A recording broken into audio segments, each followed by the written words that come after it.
Okay, well, I want to start by saying that PACE schedules our seminars very carefully, and this year we managed to schedule a seminar on the Friday before Thanksgiving on Valentine's Day, and it turns out we hit Good Friday too. So I want to thank you particularly for coming. We pay a lot of attention to the legislative calendar and when are committees meeting and when's the board meeting, and oh, we wouldn't want to collide with that. Whoop, there's other things going on in the world besides, California legislation.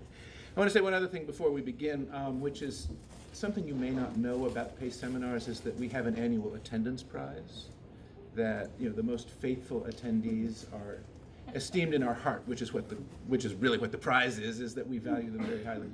But you get double points for coming on Good Friday. So you all know who you are. The faithful attenders are you just leaped up the rankings, so now you're in great shape to get the prize.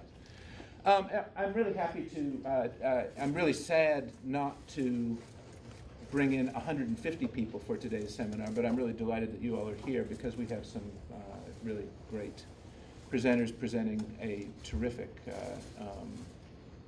body of research on school choice in Los Angeles. Julie Marsh and Catherine Strunk are both associate professors at the University of Southern California, both graduates of that other university in Northern California. Used to be good, but then they went to Southern California and we kind of lost our edge. And they tell me that Susan Bush, who's sitting between them, actually did all the work on the project, so that you can blame them for the errors, but Susan actually should get all the credit. And they're going to talk today. I mean, you all know that Los Angeles over the last 4 years has implemented a public school choice initiative, which is really a very exciting policy experiment, not just for California, but nationally. And they had the perspicuity to ask Catherine and Julie to evaluate, to monitor and evaluate the project as it was implemented. So they've actually learned something which only rarely happens in California. So I'm especially happy to have some findings as sort of based on systematic evaluation of a major public policy initiative. And with that, I will hand over to Julie, who will begin the seminar.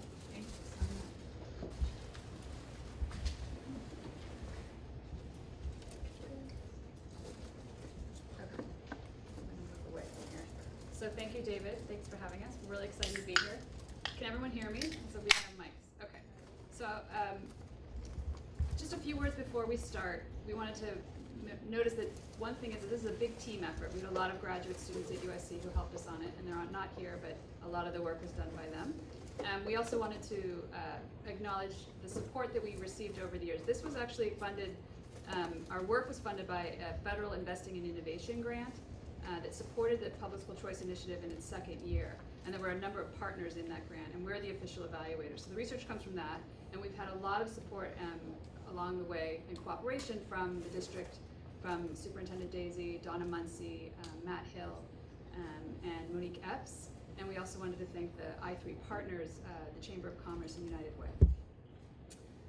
So what we thought we would do today is just give you a quick overview of our study and explain what public school choice is. Some people have confused this for No Child Left Behind's choice policy. That is not what this is about. This is a locally developed reform that we'll describe in a minute. And then we wanted to give you some highlights of the findings that we've had over the past 3 years around the implementation and the effects of this. And then give you some sense of what we think are some of the implications. And then we wanted to open it up at the end. Hopefully we'll have time for questions and discussion. So this is a 4-year study, so we're in our 4th year. What we're going to present today are pretty much the first 3 years of our analysis. And our 2 questions were really just how was this reform implemented over time, and I'll get into the pieces of the initiative in a minute, and then what are the early impacts of participation on student outcomes. So what motivated this reform? I think we could say that in all urban districts, like Los Angeles, face problems around low student performance. And so these are statistics from the 2012-2013 AYP data that show that we have about 50% of students in LAUSD scoring proficient, a little bit higher on math on the state tests. And then as you can see, achievement gaps. And again, like most urban districts, 33% fewer African American students are scoring proficient in ELA compared to whites. similar for math, and we see the same for Latino. So big problems, big issues, and so the district over time, and particularly board members, were trying to figure out what to do, particularly around the lowest performing schools and also a set of new schools. So in 2009, a school board member was having conversations with city leaders, district leaders, and came up with the idea of this resolution, the public school choice resolution. And the idea was to involve two different sets of schools. So one are called the focus schools, which are the lowest performing sort of turnaround schools. And they had to fail sort of 5 different measures, API, AYP, other kinds of statistics around achievement. And then a second set of schools that were involved in this process are the new sort of relief schools. And these are schools that were built with bond money to relieve overcrowding in a set of schools. And some had said at this time that there were a number of schools that had been opening up in these new campuses that were showing very dismal outcomes for students. So there was the sense that these schools needed some support as well. That was the rationale at the time. So the board resolution was meant to sort of help with the chronic underperformance of primarily those focus schools, but also there was a sense that the community and parents wanted to have more of a role in supporting schools district-wide. So these 2 schools were involved, and what they named these schools, they were going to in cohorts, and then external and internal teams could put together a proposal of how they would take over or operate these schools. Internal teams could be teachers and administrators, LAUSD administrators could be involved on the team. External applicants could be charters, charter management organizations, nonprofit organizations. So really sort of 2 different sets of schools. It's the same treatment that all these schools went to, but if you think about the different context of opening a new campus versus taking over an existing school, you could imagine that the intervention looks very different. And so our analysis actually, particularly around outcomes, looks at these sort of differently as 2 different sets of schools. So what happens? You're a team, you decide you want to go after one of these schools, you put together, there was an RFP they responded to, they put together proposals that were 100, 300 pages long, and there was a very detailed review process that the plans would go through. It included parent and community input, there was a team of experts that would be put together from around the city, there was a superintendent's review panel, the superintendent would give a recommendation to the board in the first 2 years, and I'll explain in a minute, it's changed later, but essentially the district leadership would then select the highest quality plan. That was the design of this. And then when you wrote your plan, you actually had to decide what kind of governance model your school would be operating under. And there was a range of school models you could choose from. So if you think of sort of a continuum, we have traditional school that operates under the regular rules and regulations. And at the other end, you could have charter schools that could actually come in, right? And they're freed up from a large majority of the district and union regulations. And in between, there were different models. There's something called SBAM, which is the extended site-based school-based management model. There's the network partnership, and then the pilot schools, which is taken from Boston, and they have a sort of a thin union contract, and then the charters. So when you wrote your plan, you could say what kind of governance model you were going to run your school under. And then the design was then that you would have cohorts of schools over time would participate in this process, and the ultimate goal was that you would no longer need this process, that all schools would ultimately be high achieving. So this is then sort of what I've said, but in a more of a figure to represent sort of the assumptions underlying the design here. So what were the mechanisms? If the goal is to improve student outcomes, I don't know if hopefully you can all see that. No? Okay. So this says positive outcomes for students. So if you think about this box, is what we're calling the theory of change. What were the sort of initiators of this policy? How did they think we were going to get to the improvements? And what we identified through interviewing leaders and looking at the documents and talking to them with this figure and them saying, yes, this represents what we wanted to do, that there were 6 key levers of change that they assumed or hoped would be leading to these improvements. So the first at the top is rigorous screening of plans, that there would be this review process that would ensure that the schools that were chosen had a very good plan of how they were going to operate. Competition for selection, that when you had different teams going after this same school site, it might motivate you to really do a nice job in your planning. Autonomy to respond to local context and needs. As I said, you chose a governance model, and the idea was that in some cases you might want more autonomies to actually respond and sort of provide a school that met the needs of your local community. And accountability, that there was a set of performance measures that you would be going through each year, some sort of measurement of whether you're meeting the goals in your plan. So that too would motivate you to perform better. capacity building. They built in supports for people as they were writing the plans and as they were implementing them. And they created something called LAUSD, the Los Angeles School Development Institute, which is a nonprofit organization run with the Chamber of Commerce and overseeing it, but it was a partnership between the two unions, the Teachers and Administrators Union and LAUSD. And those folks were trying to support teams that were not charter school operators to help the sort of local internal teams develop these plans. And then finally, the idea that parents and community would provide both pressure and support. There were opportunities for parents to, as I said, review. They could help be on teams writing the plans, and that they would be involved over time. So essentially, the idea was that these 6 levers would lead us to a diverse set of high-quality schools that would be characterized by what's in this middle box: strong leadership, rigorous instruction, all the sort of usual things that we know from research that means sort of good schooling practices, and then also innovation. The idea that you could maybe have some more innovative ideas that came out of this planning process. And then ultimately that would lead to improvements in student outcomes, whether directly or it could be indirectly through effects on either staff or on parents and community. So that was kind of the general idea of this policy, set of assumptions around that this might have some spillover effects on other schools that weren't involved. And then these outer boxes are meant to represent the idea that a lot of processes had to be put in place to support the implementation of this policy. So we have district sets of activities. They had to identify criteria for these schools and provide support and accountability. And then the schools had a responsibility to develop plans and put together a team. And then again, all of this is sort of situated in a context and these factors that we know from research that often mediate these things. So this is sort of the conceptual framework that we use to guide our work and our study. This is how it looked in 2009, the design stage of this. And I also wanted to just make one clear thing. The name public school choice is actually somewhat of a misnomer because it's not a traditional choice policy. This is not about parents choosing where their kids go.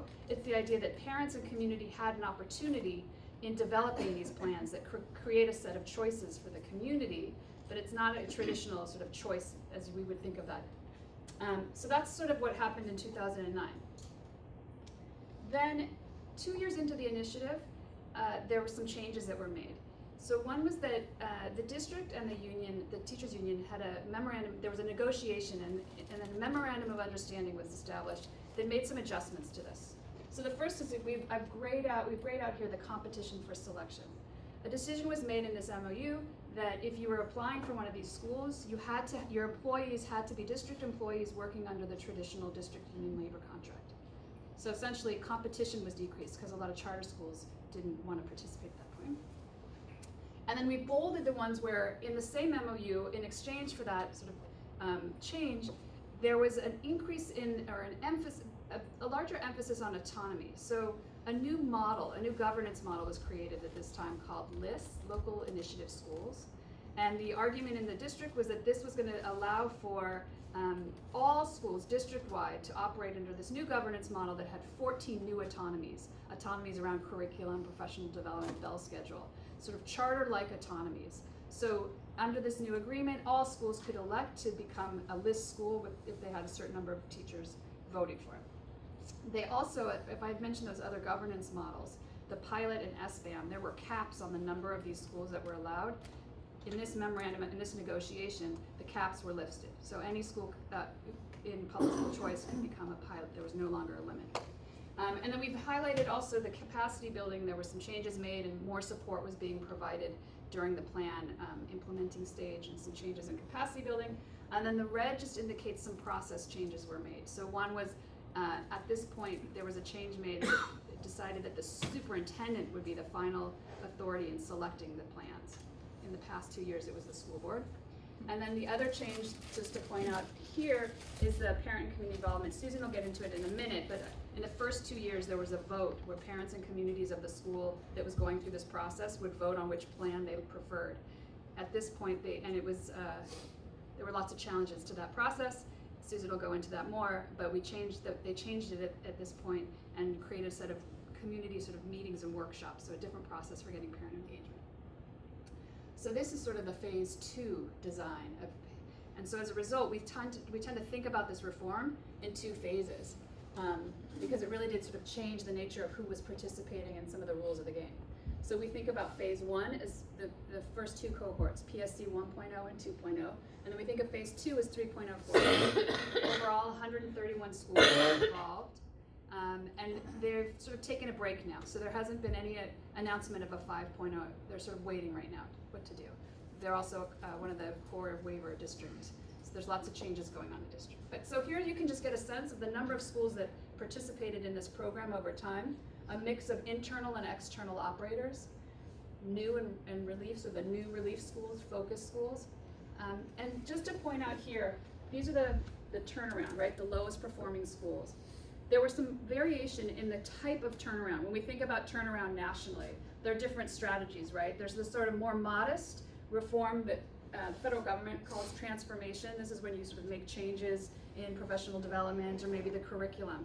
So you can see in the first year of public school choice, all of the schools went under this sort of more modest transformation. In the second year, we had 5 schools that were in this category. 3 of them went through reconstitution. So when they were selected the plan, it was decided that they would rehire. They could rehire up to 50% of the staff. Okay, so a more sort of restaffing, more dramatic sort of turnaround approach. And then 1 school was split into 2 campuses, and it was restarted as a charter, 2 different charter campuses. So very different approach to turnaround. And then the memorandum of understanding came in at this point, and we don't see any, we see more sort of this transformation model going on in the final 2 cohorts. So it's important to keep in mind when we're talking about public school choice, there are very different kinds of schools and things going on here. And similarly, when we think about the governance models, as I mentioned before, this sort of continuum of less autonomy to greater autonomy from district and union policy. We have different kinds of schools that are being involved. And you can see that independent charter schools are in the first 2 years. After the memorandum of understanding, we have no charter schools in this process. We have a couple who are using that list, that new model that I mentioned. And then they were actually not required to select a model in this final phase. So the idea was that you would put together your staff, and then the staff would decide what kind of governance model they would want to adopt. So there were some sort of changes there. Julie, Yeah. what would it mean to be traditional? And traditional is just a traditional public school operating with the district regulations, the standard curriculum that the district's using, and also the same union contract. So why would they opt into this? This reform? Yeah. Well, you have some flexibilities from being in the reform, but you get to redesign your school with a new mission, a new theme, a new, and you got some extra supports. They don't opt in either. No one actually opted in to being part of PSCI. And they were told that they were in this. That's why, I mean, that's. Yeah.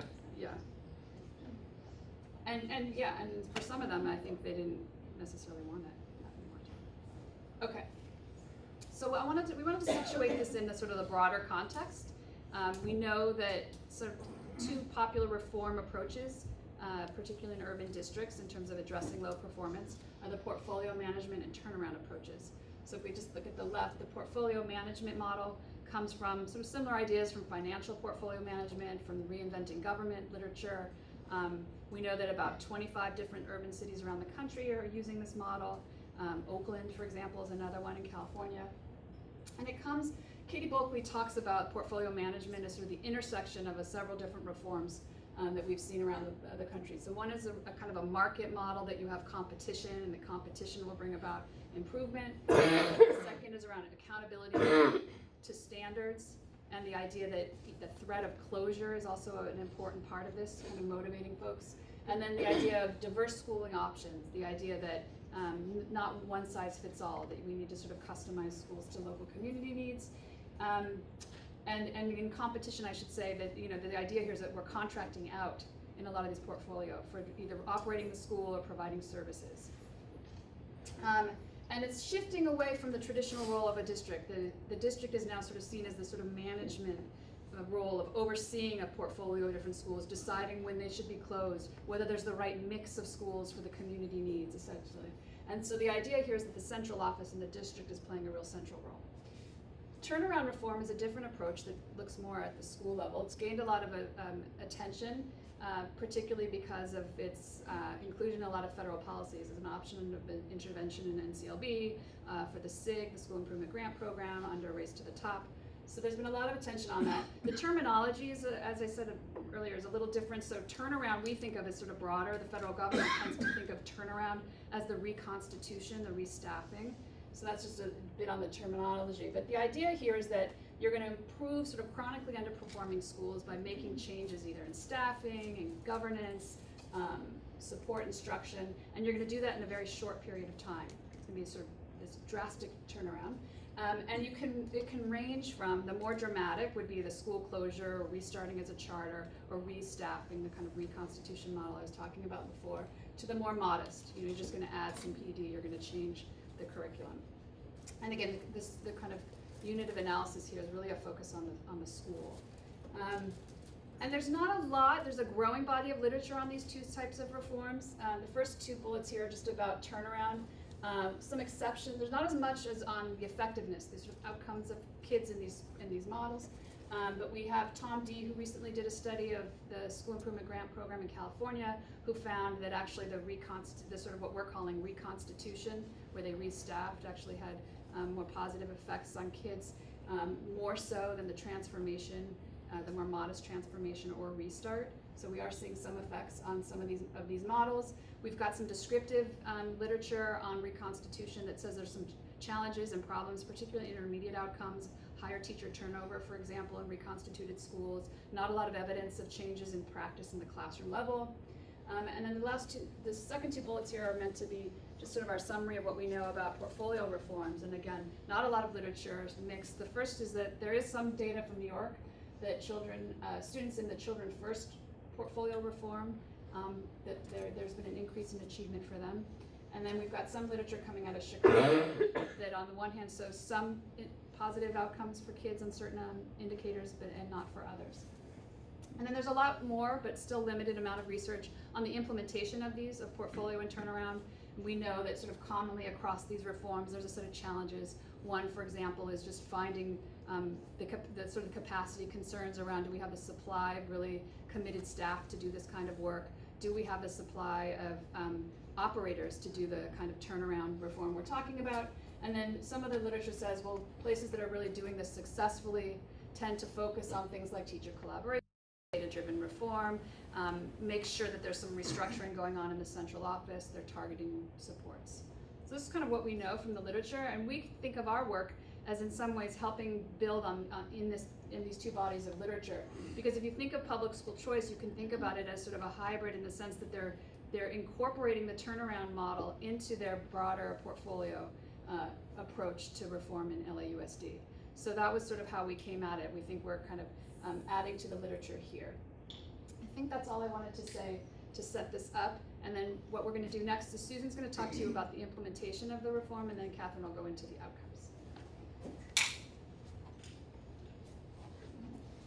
Okay, as Julie mentioned, this is an ongoing study with multiple strands of research. She'll come back at the end to tell us about the overarching themes and some of the implications, but I'll give a brief overview of our implementation findings. So we'll draw on data from our implementation study, including 46 leader interviews, design team leader survey. These are the names that's given to the teams that are actually applying to run schools. We conducted that over 4 years, and we have fairly high response rates. We'll also use a principal survey that was conducted across 2 years, and then 16 case studies. So we followed schools from plan writing through their first few years of operations and conducted interviews with the design teams as well as staff and stakeholders at the school, and also observed relevant meetings and activities. And then finally, we'll draw on our independent review of plans. As you mentioned, we're in the 4th year of the study, but we'll just be drawing on data from 3 years. So to review the theory of change, we're actually going to just look at the levers of change that were implemented during plan writing. So this is the actual competition phase of public school choice. We begin by discussing commitment and understanding as a key precondition for implementation of reforms. And then we'll talk about these highlighted 5 levers. So we have the rigorous screening of plans, competition for selection, school autonomy, capacity building, and parent engagement. To begin with stakeholder understanding and commitment, while over half of the teams across cohorts believed that PSCI would increase the number of high-quality educational options, we did see a decline in our survey data across cohorts over time. None of these changes were significant, however, And despite the strong support for PSCI, more than half of DTLs in each cohort were still concerned about the fairness of the plan review and selection process. So that was a major concern that came up. We also observed mixed levels of understanding and gaps in understanding regarding the process, particularly who was eligible to participate and how plans would be selected. Competition was identified by district leaders as one of the critical levers of change in this initiative. And we'll look at each phase because there were such significant changes to the initiative. So first, one of the goals was to spur innovation by including non-traditional actors in the reform, and they did a fairly good job of this. Our surveys indicate that the majority of teams had teachers as active members, and that teachers played a very highly involved role in developing plans. Also well represented were parents and community members, certificated staff, and administrators. Yet we did see concerns regarding the supply of teams. So the average number of proposals submitted in the first round was 2.4 per school, but this declined in the second round to just 1.8 per school.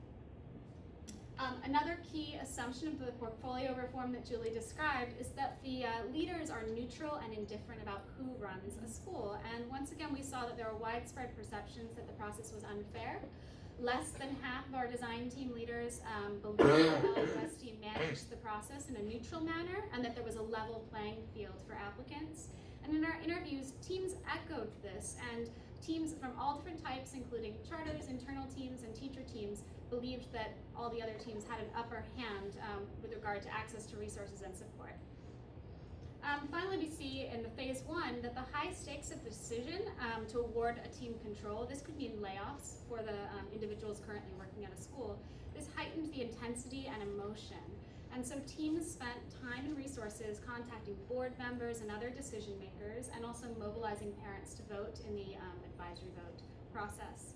And in 2.0, our case study schools also noted that there was an unintended consequence here, that they spent more time selling their plans and less time developing them. So as we mentioned, in phase two, there were major modifications which constrained charter competition. And so we do see a decline in the supply from 1.8 applications per school to just 1.1 in the fourth round of public school choice. Also, as Julie discussed, autonomy was intended in this reform to allow teams to fully implement their plans. So they were intended to select a governance model that matched their plan. But it was a major challenge to train teams on these governance models because it was very complex. In particular, the changes to the initiative and the creation of a new model amplify these understanding issues. And in our cases, design team leaders were confused about which models were available to them during the second phase.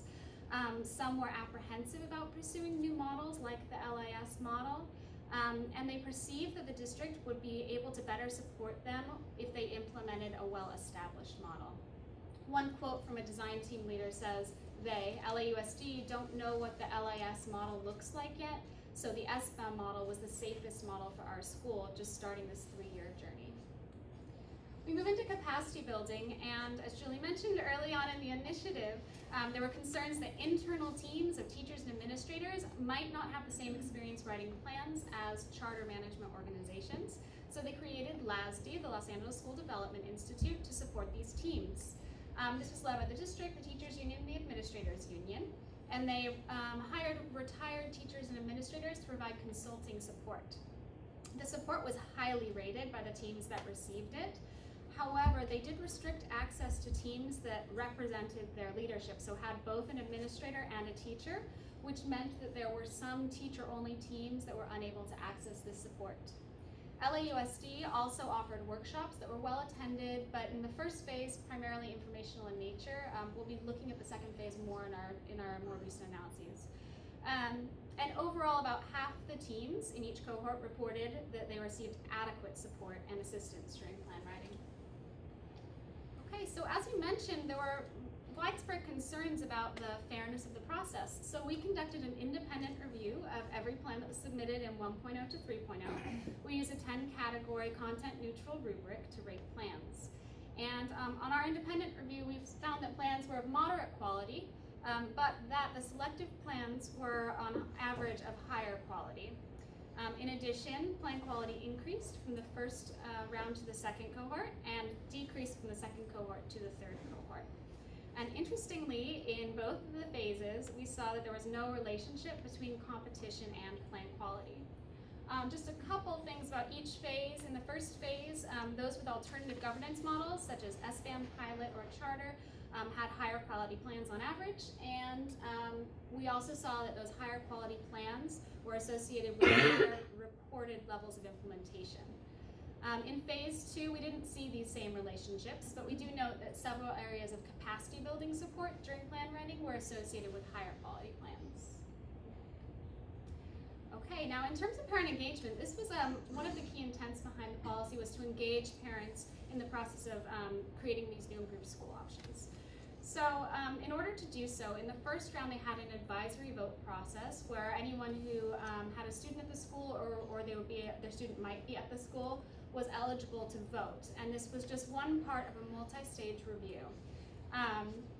This process, there are widespread perceptions that there are major challenges in implementing this. For example, there was electioneering where in some cases benign electioneering such as providing transportation to voters to go to school sites, but in some cases there were types of electioneering that they sort of said were illegal or against their code of conduct, such as providing relief from detention hours for students. So we saw that they were challenged with this, and so in phase 2, they created a new structure for parent engagement, where parents would attend, instead of just a few informational meetings, a whole series of what they called academies. And these were educative opportunities where they would learn how to evaluate school plans and to engage in school improvement. And at the end of it, parents were able to rate plans on a rubric and provide some qualitative feedback as well. Participation in both rounds, however, was very low. In our cases, and this is probably on the higher end for the whole group, we had about 13% of parents that we observed in meetings, that's one parent per child enrolled in the school, and only 16% voted. And then in the second phase, we saw that just 5% attended, while 3.5% submitted feedback. In the second round, the process was slightly more representative in nature, so we might expect that decline. We also examined the content of the interactions during these meetings, and we find that the content was dominated by self-interest rather than collected interests in both phases. But when the structure changed, the team appeals to parents changed from emotionally based appeals to more reason-based appeals. And of course, the district experienced challenge in both phases in engaging parents, including skepticism about the process, what would happen to their school, and whether their feedback would be taken into account in the selection decision, as well as language barriers and a range in facilitator skill. And finally, just limited time for parents to engage in such a complex policy. Okay, so now we're moving into the levers of change during the actual operational stage. So we call this implementation. This is when a plan is selected and they open their school. Here we focus on just 3 levers of change: autonomy, oversight and accountability, and capacity building. And we try to tie these to some of the early intermediate outcomes, so things like improved school culture, increased teacher collaboration, or use of data. And then finally, we'll take a quick look at some of the later intermediate outcomes for teachers in terms of teacher mobility. So looking at autonomy, we analyzed the autonomies in each model that were granted, and then we also compared these to principal reports of their level of autonomy and also their intermediate outcomes. And we see that overall autonomies were not widely implemented. Most of the traditional, more close to traditional models didn't implement a lot of, didn't report using a lot of autonomies, but the charters and pilots reported using many more. We also find that the autonomy seems to be associated with increased reports of these early intermediate outcomes, so using alternative teacher evaluation or student assessment practices, targeting practices to meet students' socio-emotional needs, or increased teacher collaboration, but we actually don't see an association with data-driven decision-making.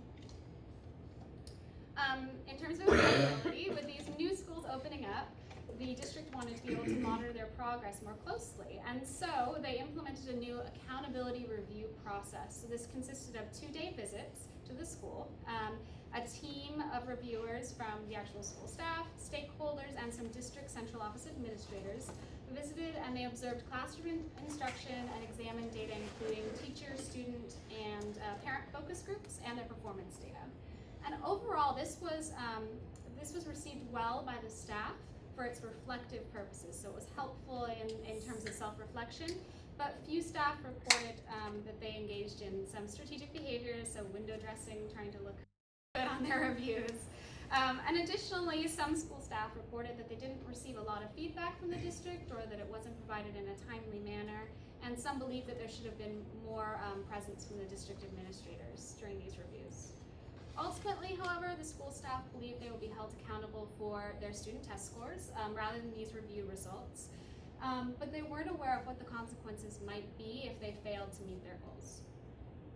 Finally, in terms of capacity building, the district and its partners acknowledged that there were fewer resources that were devoted to support implementation versus the plan writing. LAUSD noted that there was a sharp drop-off in their services after selection. In the second cohort, the district realized that the schools needed additional support, and so they provided 2 weeks of paid professional development. School staff at the cases found that this was very helpful. It gave them time to train teachers on new curricula, to engage in planning and team building activities, and it was very tailored to their school plans. However, due to budget constraints, the district was not able to sustain this level of paid PD in later cohorts. So this is our later intermediate outcome, and we're looking at teacher mobility. So this is the likelihood of teachers in our focus schools, so the low performing schools that were being turned around, to either leave the district or to switch schools. We lumped these into two groups. The cohort 1 schools, as Julie mentioned, were all transformed. So we look at that as one intervention. And then the 2.0 schools underwent reconstitution. So it's a little bit separate treatment there. For the 1.0 schools that were transformed, our findings demonstrate that the primary impact of the PSCI transformation on teacher mobility occurred as a result of the threat of reconstitution, or of transformation rather. So we see that the teachers in these schools were about 4% more likely than teachers in a comparison group of schools to switch schools after they've been identified for the treatment. But we don't see these any significant differences after their plan had actually been selected and they were going through implementation. In terms of quality, we also note that more novice teachers in these PSCI 1.0 focus schools, they were less likely to leave their school than novice teachers in a comparison group. And similarly, after 2 years of implementation, those teachers in the bottom quartile on the value-added measures were significantly less likely to leave LAUSD relative to the comparison group. So this suggests overall that the transformation appeared to increase the retention of less experienced or less well-performing teachers in these low-performing schools. When we look at reconstitution, the results are a little bit different. In reconstituted schools, there are significantly more, teachers are significantly more likely to switch schools. We can see that the magnitudes are not small. About 47% were likely to switch schools compared to their comparison group during the reconstitution, which we would expect because they are required to change their staff. But after the first year of implementation, they're still 28% more likely to leave LAUSD, indicating that teachers continue to exit these schools even after reconstitution. In terms of quality, we saw that low STOL rating, the evaluation system for teachers at this time, they were more likely to switch schools or leave LAUSD than the comparison group. So it does show that reconstitution initially led to the retention of more highly rated teachers on average. However, after experiencing 1 year of treatment, those in the bottom quartile on the value-added measures were less likely to leave LAUSD. So these schools, over time, retained more low-performing teachers than their comparison schools.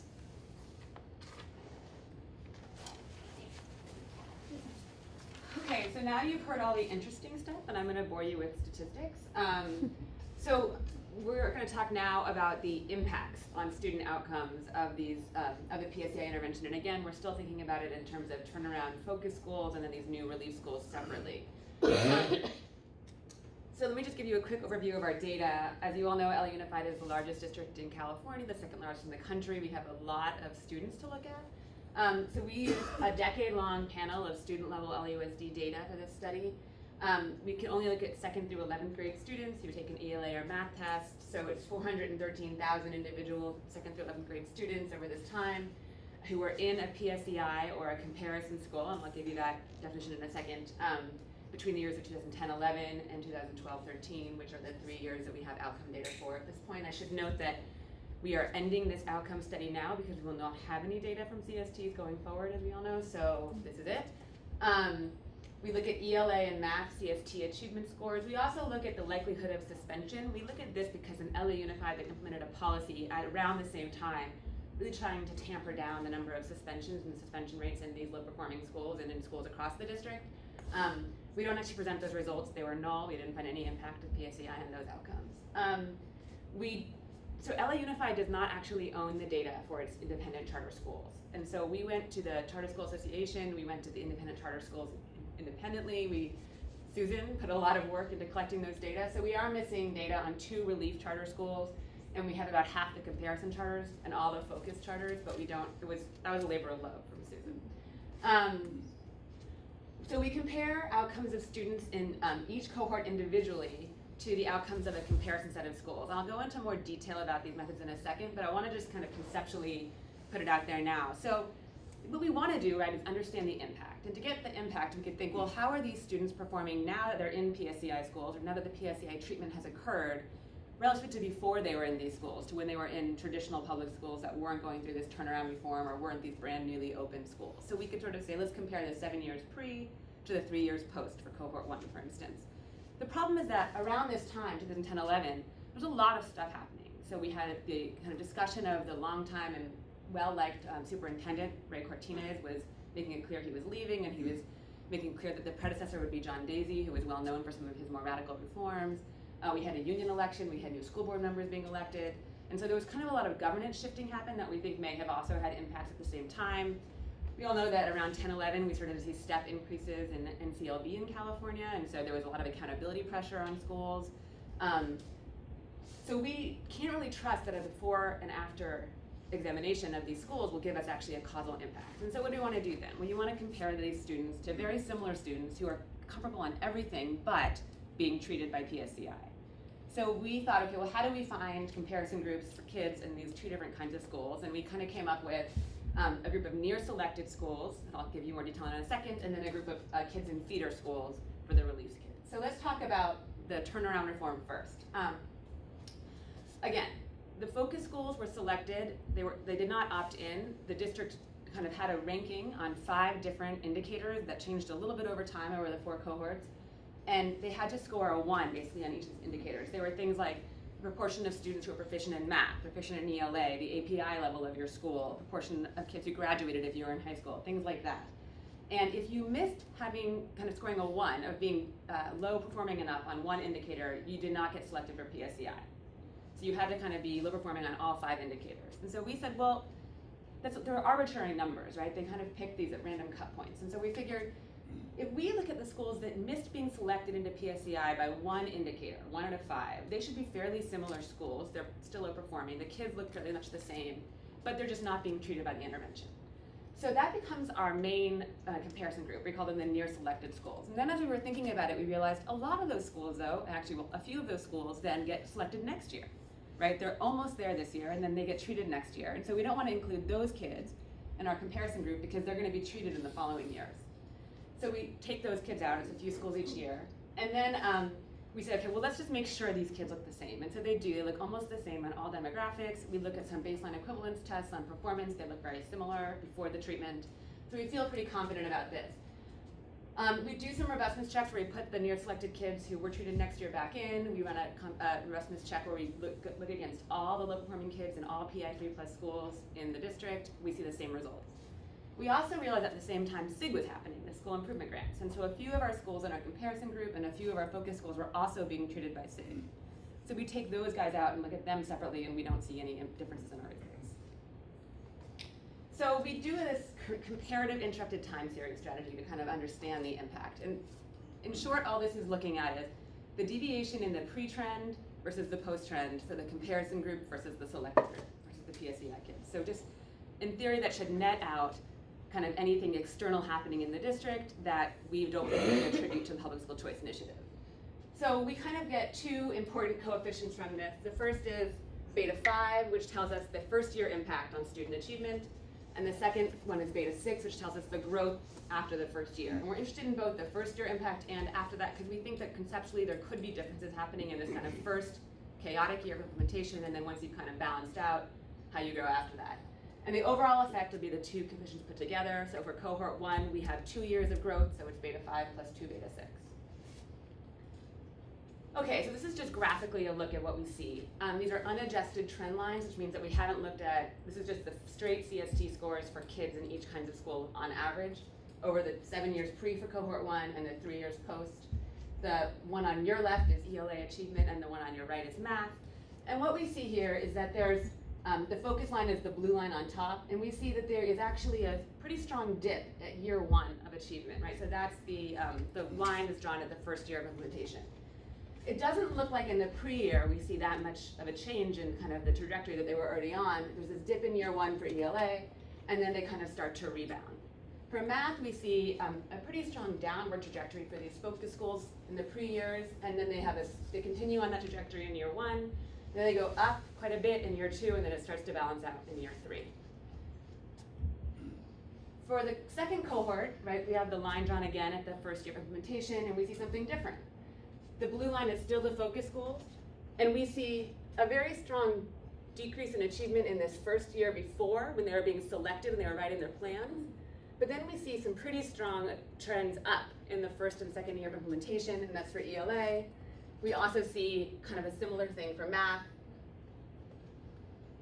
And this is for cohort 3. We only have the first year of achievement data for them. And we see this very strong decrease in student achievement for ELA for cohort 3 students, and we also see in the selection year as well as in the first treatment year a very strong decrease in student achievement relative to the comparison group. So that was it in figures, and this kind of numbers tell the exact same story. So for cohort 1, we don't actually see any significant effect for either the level effect in year 1 or the growth over the next 2 years. I should say that when we disaggregate that to look at just year 2 and year 3 separately, we do see actually a significant increase in ELA achievement in year 2 and a significant decrease in year 3. They net out to nothing significant overall. But for 2.0, we see this actually really surprising outcome. And these are standardized achievement units, which means that this is a 7% standard deviation increase, which is quite large, or 7.9%, which is actually quite large for education effects that we would normally see, especially in 1 year. So we see almost an 8% increase in student achievement, 8% of standard deviation increase in student achievement in year 1 for cohort 2, and a 6.5% standard deviation increase in years 2 and 3 years 2 on average. And then we see the opposite in cohort 3. In this first year, they decreased by 10% of a standard deviation in their first year. For math, it's somewhat a similar story. Again, nothing significant for cohort 1. Cohort 2 looks like it's positive, but not significantly different from 0. Cohort 3, now we're seeing a 16.2% of a standard deviation decrease in their first year of implementation. So then we think, okay, well, what could be going on? What should we check? And one thing we wanted to check is, that's all about the implementation. What about this identification year when they're writing their plans, the way Susan and Julie described? There was a lot going on. There was this competition. There was this fear of losing our jobs. There was a lot of uncertainty. So the level effect that's kind of highlighted in the light yellow that you probably can't see in the top of each of these rows tells us what happened in that year pre-implementation when they were being selected and they were writing their plans. And we see nothing significant in that year. It looks like it's sort of very small and not really significant in cohort 1, negative but not significant in cohort 2. In cohort 3, something interesting happened. We see a massive decrease in student achievement in the pre-year as well. So we try to think about what would explain these outcomes. And luckily we had all this implementation and qualitative analysis to kind of look through that we've been collecting systematically over time. And what we found was that a couple things might explain this really strong 2.0 ELA experience. One of these things is, as Susan mentioned, capacity building really kind of was ramped up for 2.0. So teachers and schools got 2 weeks of paid leave before school started to kind of think about how they were going to implement their plans, what they were going to do together as a team to start the school year. They also had the infusion of I3 grant monies right before 2.0, and so there's a lot more money in the district for LAUSD and other organizations to start helping schools write their quality plans. And in fact, we saw that between 1.0 and 2.0, plan quality went up quite a lot. We also want to note that the model changed drastically. So for cohort 1, everyone was a transformation model. It was to kind of turnaround could have meant anything from doing a new curriculum, doing a new bell schedule, having a theme for your school. In cohort 2, every single school in this model was either reconstituted or restarted as a charter school. Every single school lost about half their faculty. Many lost their principals. In the charter schools, nobody was rehired from the original teaching staff, obviously new administration. And our principals all kind of reported the same things, which was what I have here, which says, reconstitution was a good thing for our school. That we could get different people and that we could really get a staff here who's committed to the school, who wants to be at this school, and whoever was going to be here will have to go through a process of being here. So it really got us a chance to get rid of people who weren't really on board with certain things. Some people didn't apply to come back, right? They're talking about the sort of new culture they were able to build at their school with new staff. So then what explains the kind of negative 3.0 results that we saw? And again, 10, 16% of a standard deviation, these are really large effect sizes for education, and we were actually really surprised when we found them. And obviously we can't say this causally, but what we think seems to contribute to this from our qualitative data has to do with this massive change that happened in between 2.0 and 3.0. And we should note that it happened actually as schools were applying to take over these 3.0 schools, as teams were writing their plans. So there were operators who didn't know if they would be able to actually submit the plan they were currently working on. People didn't know if charters would be allowed to participate or not, what kind of teams would be allowed to participate, if their team would qualify.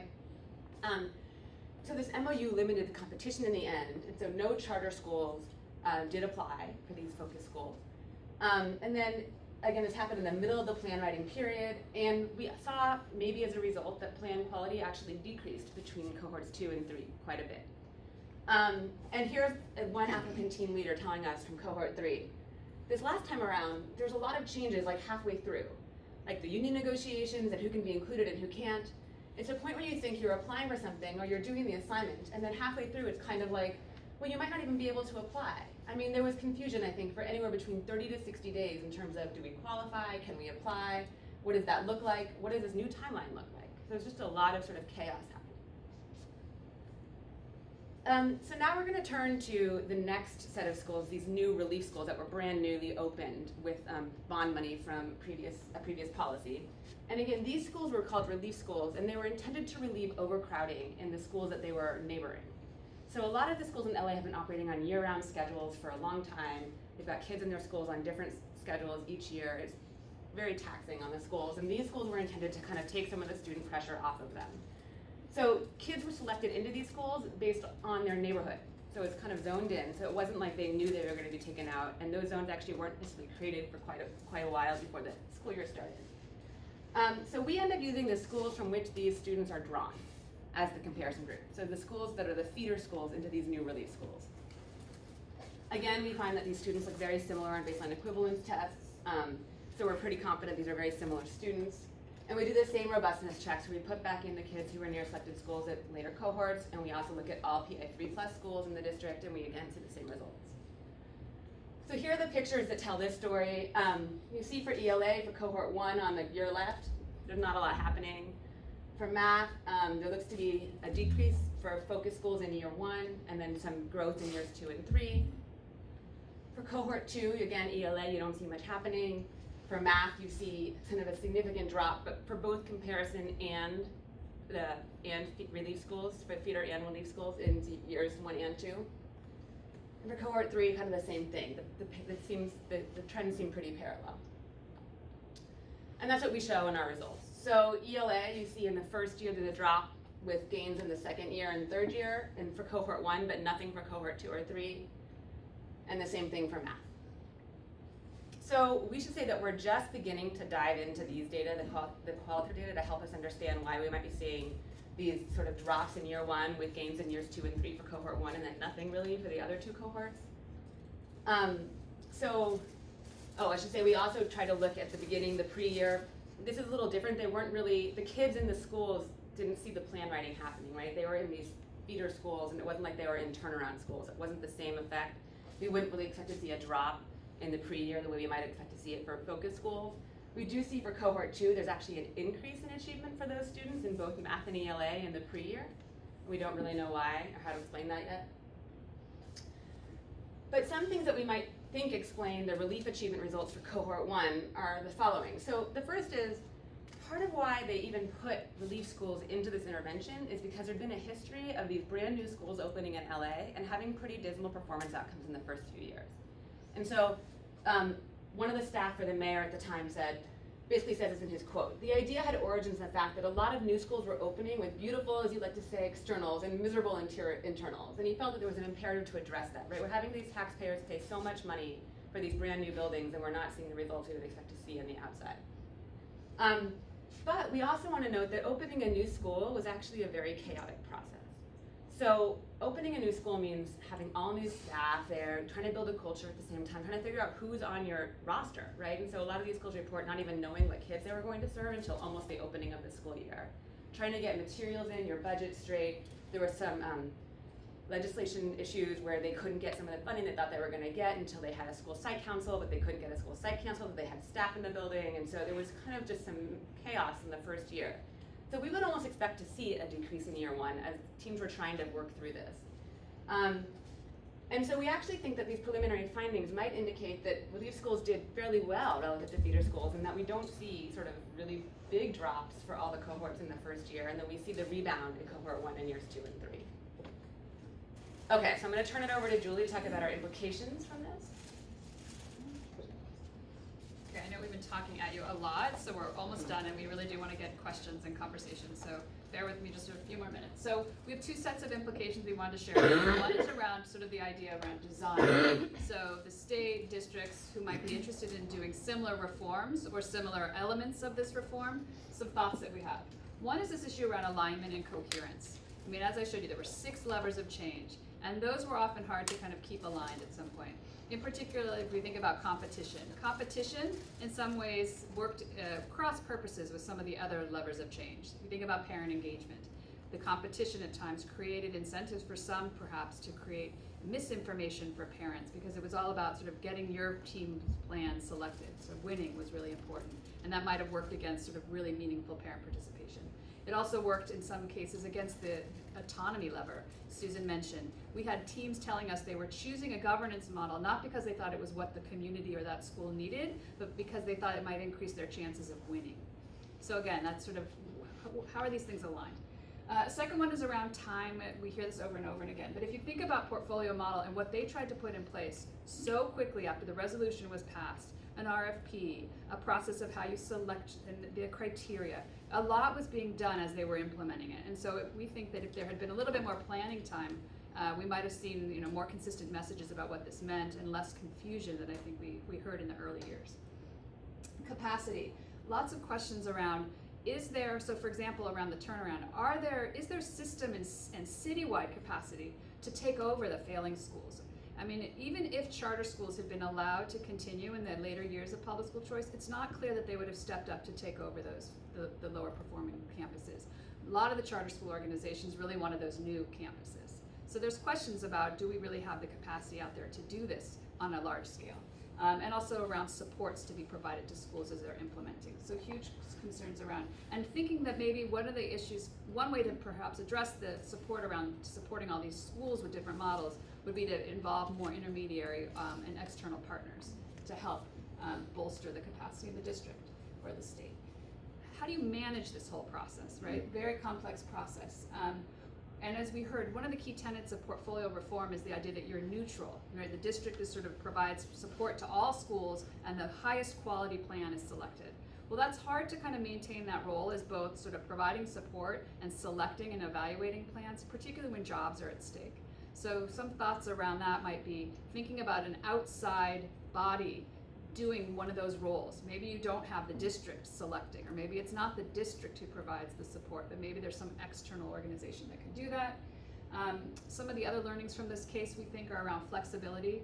Between cohorts 1 and 2, there was a lot of learnings around how difficult it was to start up a school, and the district did a lot to address sort of providing professional development, as you heard earlier, for those schools in the planning year, in the summer. So again, some ideas here about, you might need to learn and adjust these reforms over time. However, I think the cautionary note that Catherine just gave us was that when you see those big dips in achievement in the 3.0 cohort, changes that are made mid-year, mid-course, could create a lot of confusion for these folks who are involved. So we would advise against sort of major changes that are occurring right in the middle of the year. Turnaround. We think that our research is sort of consistent with other research that's been coming out recently that shows that these sort of reconstitution, the more drastic turnaround reform that involved restaffing, and the restart, again, which involved new staff as well, may be more effective at improving student performance than the more modest transformation models. And again, that's consistent with Tom D's work in California right now. And then, however, we should think about there was some turnover that Susan reported, and we have to think about how to retain teachers in these schools, that if we're going to loss of high quality teachers, even after the first year, what can be done to support them? Having said that, we also think that there could be some matching that's going on. So some of these teachers, might be high performing, they just might not be a good fit with that school and they're leaving, and that might be an okay amount of turnover. So that's something to keep in mind. Parent engagement. So this actually might have some implications for the work that we see around LCFF and the district's attempts to involve parents in creating these LCAPs. We really need to think about how you get people there, and that was a challenge in public school choice, whether it's around their schedule or the timing of this. And I think moving to a more representative model, which is what most districts are doing around the state, is probably wise in terms of what we saw. This sort of participatory, trying to get every parent involved. We saw really small numbers of folks showing up for meetings and voting and doing all that work. And so the idea of getting a representative group of parents who are representing maybe going back and soliciting feedback from their local school site, and who are told that they are representing the interests of others, might be a better model to go. But to ensure that then we have quality, meaningful parent engagement in those sessions, we think it's really important to get unbiased information, and that was a big issue in public school choice. And also a really well-trained facilitator who knows how to engage folks who might be coming with serious language issues that are not just addressed with having a translator. I mean, there is a lot that could have been done to improve the quality of participation. So we think that's important as well. Plan quality. Lots of reforms are doing these planning processes. And we think that some important pieces to keep in mind are thinking about not just the sort of overall design and the ideas, but how implementable is this? Do the plans include information about who is involved, who's going to implement each of these things? What's the timeline? What are the resources that you've lined up to support this kind of thing?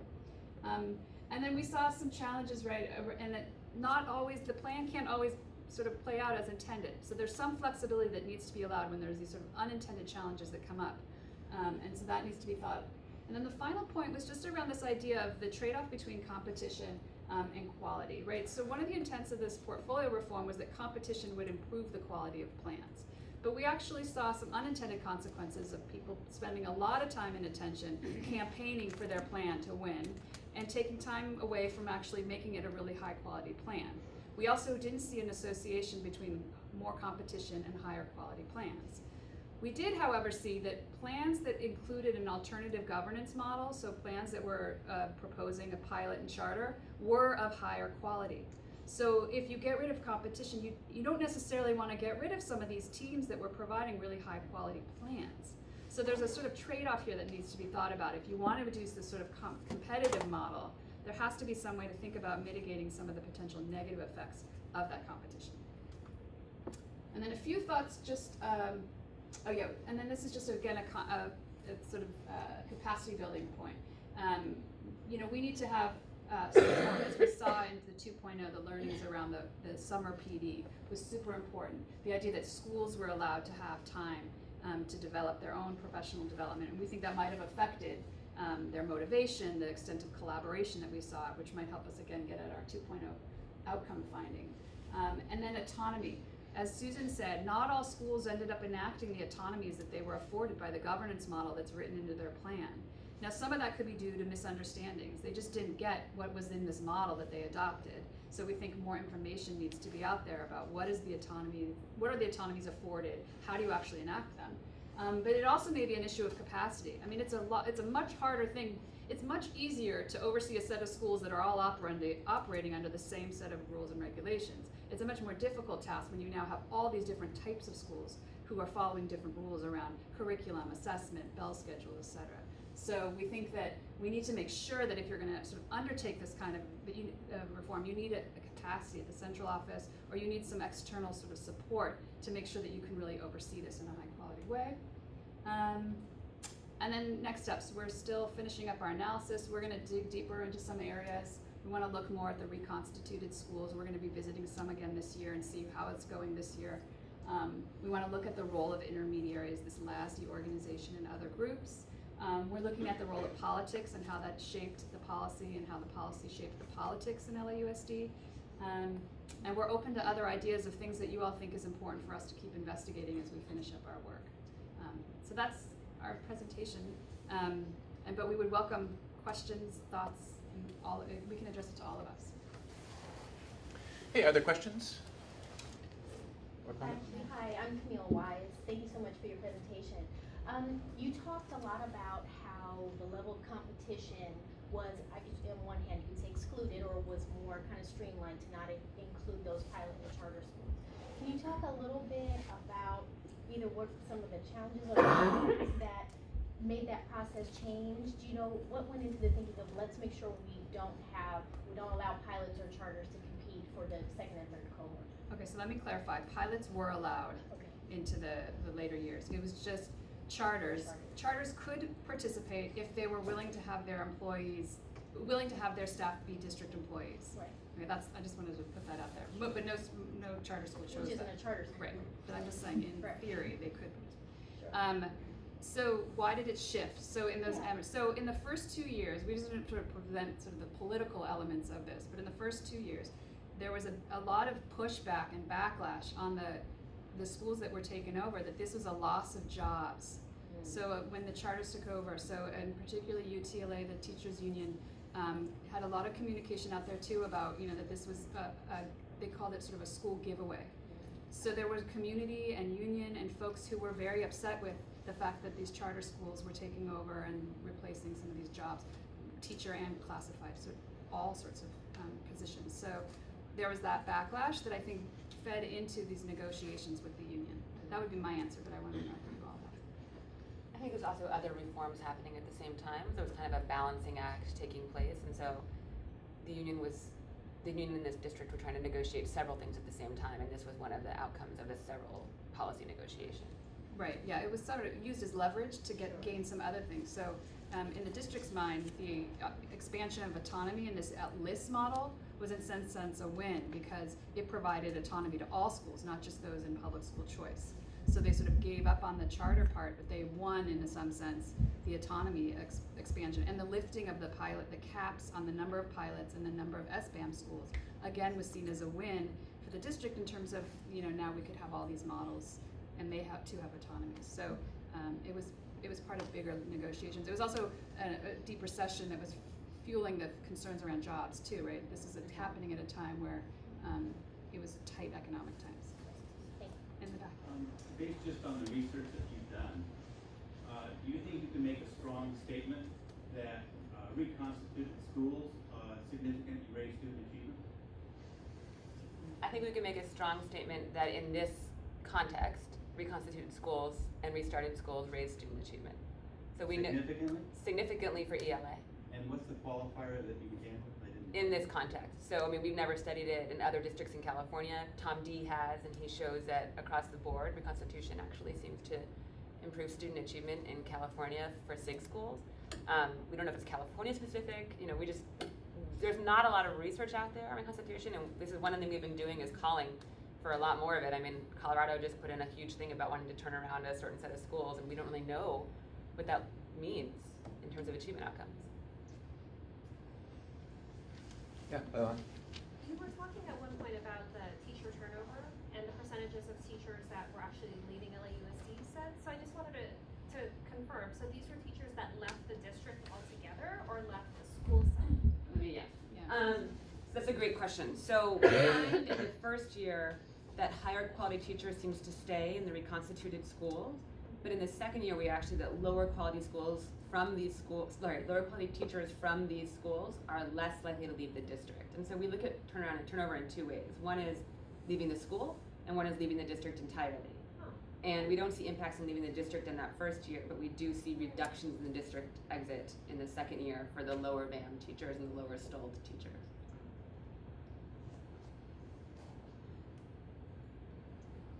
I have a question. Yeah.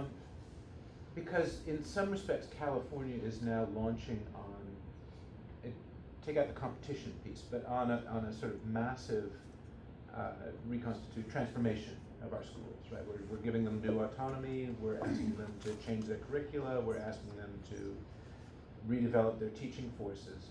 Are there lessons, with Common Core and local control funding formula, are there lessons from this that can be abstracted from the particular institutional context to talk about how the state ought to be thinking about implementation of Common Core and local control funding formula? That's a great question. I mean, again, I think we keep going back to the capacity part. So I think that just giving autonomy isn't going to, people really need to understand how to use it and how to, and I also think about the information around autonomy. So,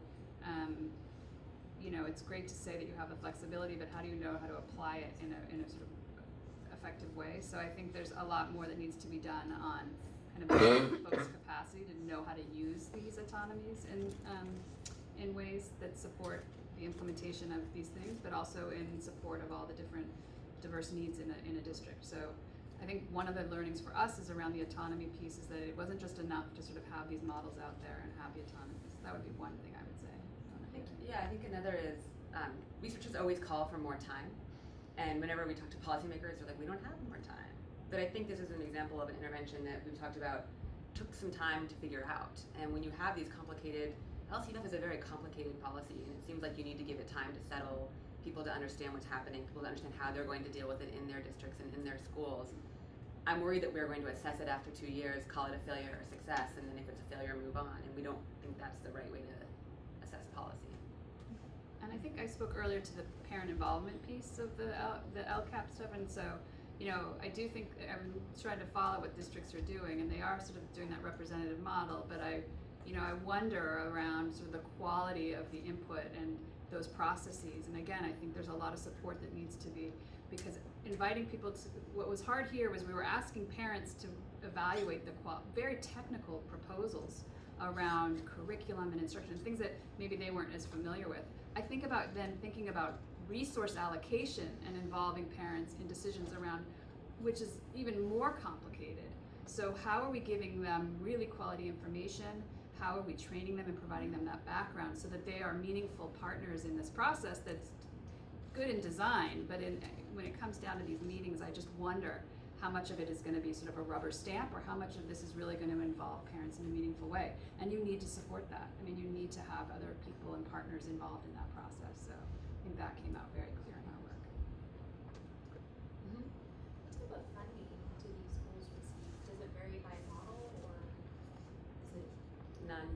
No. So they get technical assistance from LAUSD if they were writing a plan that had an administrator as well as a teacher on it, and so that sort of technical assistance that's sort of free, right? And they use some of the teams reported using quite a lot of that technical assistance and really relying on those. There were oftentimes ex-administrators and things like that who came in for many hours and helped them write their plans and helped how to implement their plan.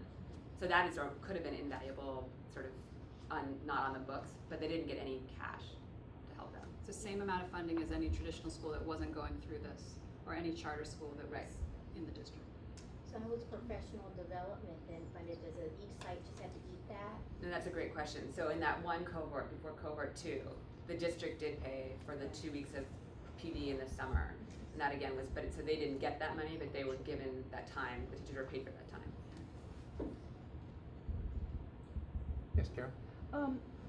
My impression is that over this time period, LAUSD had a lot of charter schools being implemented, being started and implemented in the district, kind of with the district's help. Did you look at that at all and what was going on? I don't think we looked at it. No. No, I mean, that's something we could look at, but I don't remember it being a huge spike in the number of charter schools. I'm not saying it was a spike, but Yeah. definitely an increase. But I don't know, maybe that's just an impression that's not. I think the charter It's school true. community would say that they were very optimistic about this reform originally because it was a way for charter schools to come and start to operate district schools and start to think about how they could participate in a larger portfolio. I think after the MOU was signed and charters pretty much felt like they couldn't participate anymore, I don't think they would say in the end that they felt that this was an opportunity for them to increase their presence in the district. Well, I'm just saying that may have happened outside Side of of this. it, yeah. I don't know that I'm we just can wondering look how at the it all numbers. fits. Yeah, I I- don't remember it being any different than prior to public school choice. Yeah. But you're right, I mean, there are a large number of charter schools operating in the In LA. district in LA, and in both sort of the dependent and independent models that they have in LA. Yeah. Oh yeah, that's a good point. What, you want to say something about that? And it's worth noting that charter schools operating in public school choice have slightly different rules that they have to follow than just a charter school outside of public school choice. So they have to enroll all of the students within their neighborhood boundaries first, and after that they can have a lottery for any open spots, but they have to admit any student from the neighborhood boundaries throughout the year. So that's a pretty significant shift for many of these charter schools, and that's whether they're in a new school or an existing school.